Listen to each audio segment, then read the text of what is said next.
Bonjour, je suis Normand Chouinard et je vais avoir l'immense plaisir l'an prochain au TNM de monter le Dindon de Georges Feydeau dans le cadre du 60e anniversaire. C'est un plaisir vraiment intense pour moi que de revenir en ce 60e anniversaire au TNM et la condition pour moi, c'était de faire ce Feydeau encore une fois avec mon ami, inséparable ami Rémi Girard. Et je pense que Lorraine Pintal, notre directrice, comptait beaucoup sur la présence des deux. Je ne sais pas pourquoi, on s'entend bien, on fait des flamèches et on n'a pas besoin de se parler longtemps pour se comprendre. Autour de lui, une immense distribution et je dois dire, je suis très très heureux d'avoir à peu près tout le monde à qui j'avais demandé. Je ne pourrais pas vous nommer tout le monde, mais il y a énormément d'excellents acteurs. Et ce qui est important aussi, d'excellents acteurs qui à peu près tous ont déjà joué au TNM et à peu près tous ont déjà joué avec moi. Si ce n'est pas au TNM, c'est ailleurs, mais en fait, je les connais bien. Et j'ai le sentiment de me retrouver en famille pour monter un projet qui va être le plus rassembleur possible, non seulement pour cette équipe formidable de comédiens et de concepteurs, là aussi les concepteurs, ce sont des membres de ma famille, ce sont toujours les mêmes, non pas parce que je manque d'imagination pour en trouver, mais parce que j'en ai pas vu de meilleur, tout simplement, parce que c'est ceux à qui je préfère travailler. Et comme je suis quelqu'un qui aime travailler dans une sorte j'aime travailler efficacement, le plus rapidement possible. C'est important d'avoir des gens avec qui je me comprends rapidement. Donc, j'ai l'impression qu'avec cette équipe-là, ça devrait faire des flamèches, effectivement. Pourquoi le dindon? Certainement d'abord parce que c'est une des deux meilleures pièces, à mon avis, une des deux meilleures pièces de Feydeau. L'autre étant La Dame de chez Maxim's. La Dame de chez Maxim's qui a fait le tour du monde et qui a permis à Feydeau de se faire connaître, et ça c'est vrai, vraiment au-delà de outre-Atlantique, jusqu'en Amérique. Et qui a d'ailleurs aidé à rendre le restaurant Maxime célèbre dans le monde entier. Mais tout de suite après, certainement que le Dindon est une des pièces, sinon la pièce la plus jouée de Feydeau à travers le monde dans je ne sais plus combien de langues. Elle fait partie des grandes, ce qu'on appelle les grandes mécaniques, parce qu'il y a deux Feydeau. Il y a le Feydeau, en fait, on peut même dire qu'il y en a trois. Il y a le Feydeau des premières pièces et des monologues, là où très jeune écrivain, il s'essayait à faire rire, et avec beaucoup de bonheur d'ailleurs, mais dans un contexte plus économique qui lui permettait d'engager moins d'acteurs et surtout de donner des monologues à des gens qui l'admiraient et qui le faisaient connaître. Par la suite, les budgets se sont accrus pour lui.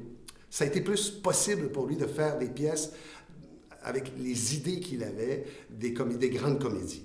Donc, il s'est mis à écrire ce qu'on appelle des mécaniques, c'est vrai, le terme revient souvent.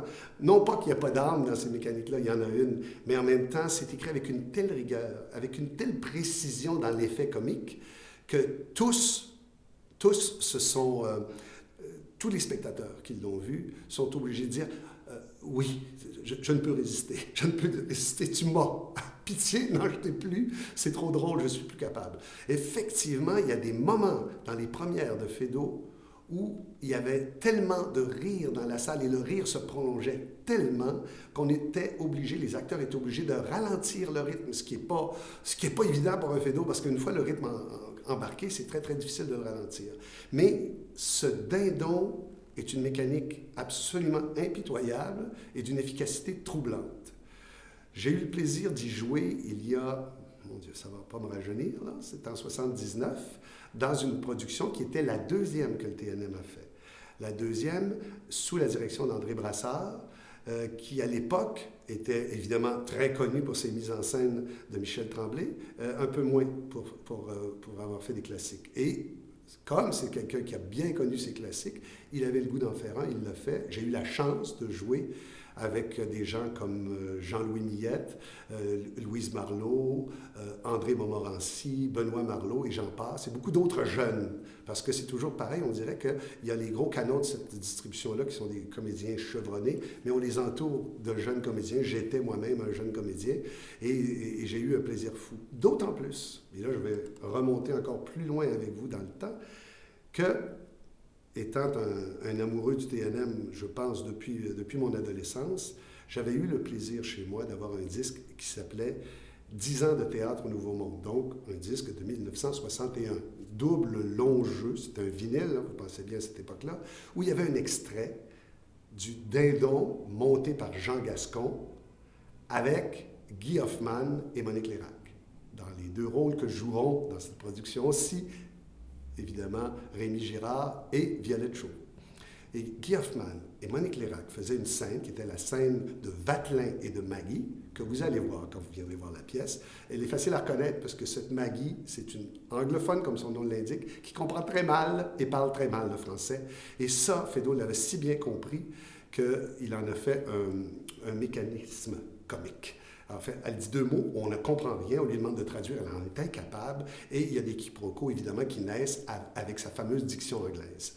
Eh bien, quand j'ai entendu le disque en 1961 de Guy Hoffman, où Guy Hoffman et Monique Lérac jouaient cette scène-là, je riais, c'était d'un drôle et c'était d'une précision, c'était comique. Guy Hoffman est un des grands comédiens de Feydeau que nous avons connus ici, et Monique Lérac aussi.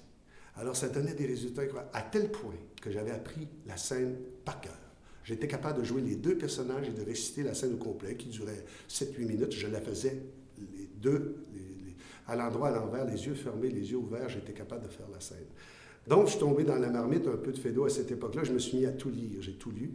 Et lorsqu'on m'a demandé d'y jouer en 79, c'était un vrai plaisir qu'on me faisait. Et par la suite, quand on m'a demandé d'en monter, le plaisir continuait de croître. Et je puis vous assurer qu'en ce qui concerne le Dindon, le plaisir est à son comble.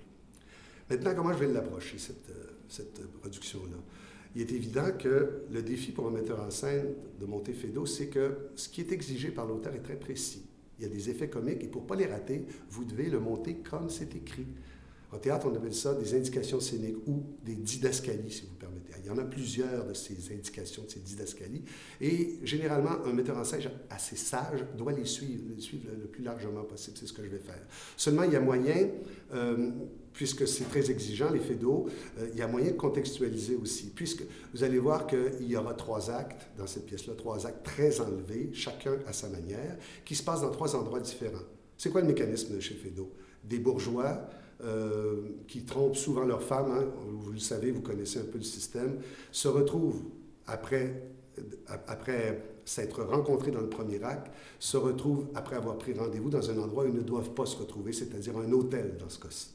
Et par la suite, ils reviennent soit au premier endroit où ils se sont rencontrés et le dénouement a lieu, soit aussi dans un autre endroit. Donc, il y a, dans le cas du Dindon, il y a 3 décors. Il faut faire avec ces 3 décors-là. Aujourd'hui, on est peu habitué à faire 3 décors, donc il va falloir trouver une façon de construire un décor modulable, c'est-à-dire qu'une fois qu'on va avoir fini le premier acte, il faut fermer le rideau, changer des choses rapidement, puis se retrouver dans un deuxième décor dont on ne se doutera pas qu'il est installé sur le premier. Hein? Et même chose avec le troisième. Mais je ne peux pas faire 2 entr'actes, parce que c'est un peu long, on n'est pas habitué à ça ici, puis ce serait étirer la soirée pour rien. Seulement, ce que je veux faire, et je l'ai déjà fait, s'il y en a parmi vous qui ont déjà vu l'Hôtel du Libre-Échange, je l'ai fait aussi, c'est que je vais placer, je dirais, ce que j'appelais contextualiser, là, je vais placer des chansons d'époque qui vont être chantées par les acteurs et les actrices de la distribution. Un peu comme si, par exemple, on va mettre en scène la compagnie qui monte le Dindon de Feydeau. Vous allez être situé dans un théâtre de l'époque, où tous les acteurs s'apprêtent à jouer Feydeau, et on leur explique pour une raison ou pour une autre, et je vous en verrez davantage quand vous viendrez, on leur explique qu'on s'attend à ce qu'ils chantent ce soir. Vous connaissez tous des chansons, vous allez chanter des chansons. Et évidemment, je vais choisir, avec Yves Morin, qui est mon collaborateur musical, je vais choisir des chansons de l'époque, des chansons d'humour. C'était l'époque des chansons humoristiques. Soit des duos, soit des trios, des quatuors, des barbershop quartets, comme on appelle. Et il va y en avoir à chaque entracte, si on veut.